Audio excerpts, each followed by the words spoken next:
പശ്ചിമ കൊച്ചിയിലെ സാമൂഹ്യ സേവന മേഖലകളിൽ നിറസാന്നിധ്യമായിരുന്ന വോയിസ് ഓഫ് വെസ്റ്റ് കൊച്ചിയുടെ മുൻ പ്രസിഡന്റ് MS ഷമീറിന്റെ വിയോഗത്തിൽ സഹപ്രവർത്തകർ അനുശോചന യോഗം നടത്തി.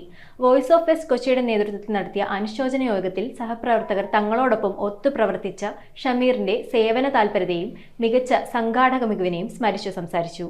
ഏറെക്കാലം പശ്ചിമ കൊച്ചിയിലെ സാമൂഹ്യ സേവന രംഗങ്ങളിൽ സജീവ സാന്നിധ്യമായിരുന്ന വോയിസ് ഓഫ് വെസ്റ്റ് കൊച്ചിയുടെ മുൻ പ്രസിഡന്റും മികച്ച സംഘാടകനുമായിരുന്ന MS ഷമീറിന്റെ വിയോഗത്തിൽ സഹപ്രവർത്തകർ അനുശോചന യോഗം ചേർന്നു. Voice of west Kochi president VH Ashraf യോഗത്തിൽ അധ്യക്ഷത വഹിച്ചു. സെക്രട്ടറി താരിഖ് ഹുസൈൻ യോഗത്തിൽ അനുശോചന പ്രമേയം അവതരിപ്പിച്ചു. ഷമീർ പ്രവർത്തിച്ചിരുന്ന വിവിധ സംഘടനകളിലെ പ്രതിനിധികളായ സലീം ഷുക്കൂർ, സാബു അലി, ഷംസു യാക്കൂബ്, സമദ് ഭവാസ്, MB ഷഹീർ, അനീഷ്, ഹുസൈൻ കോയ, ഷാഹിർ അലി, AA അബ്ദുൾ റഹീം, PM നൌഷാദ്, TM റിഫാസ്, സമീർ ബാബു എന്നിവർ ഏറെക്കാലം തങ്ങളോടൊപ്പം പ്രവർത്തിച്ച ഷമീറിന്റെ സേവന തൽപരതയും സംഘാടക മികവിനെയും സ്മരിച്ച് അനുശോചനം രേഖപ്പെടുത്തി. പ്രകൃതി ദുരന്തമുണ്ടായ വയനാട്ടിലെ ചൂരൽമലയിലേക്ക് സഹായമെത്തിക്കാൻ അദ്ദേഹം മുന്നിൽ നിന്ന് നടത്തിയ പ്രവർത്തനങ്ങളും യോഗത്തിൽ പങ്കെടുത്തവർ കൃതജ്ഞതയോടെ സ്മരിച്ചു. നമുക്ക് ചെയ്യാവുന്ന സമൂഹത്തിൽ ചെയ്യാവുന്ന നന്മകൾ അദ്ദേഹത്തിന്റെ പേരിൽ നമുക്ക് ചെയ്യണം. അത് നമുക്ക് കൂട്ടായിട്ട് ആലോചിച്ച് ചെയ്യാൻ ഞങ്ങളുടെ ഭാഗത്തു നിന്നുള്ള എല്ലാ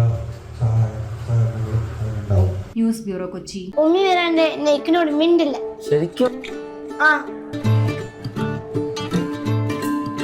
രുചിയോടൊപ്പം ഹൃദയങ്ങൾ ഒന്നാകുന്ന റംസാൻ ദിനങ്ങൾ. The salt restaurant, Panampilly Nagar, Kakkanad and Thoppumpady.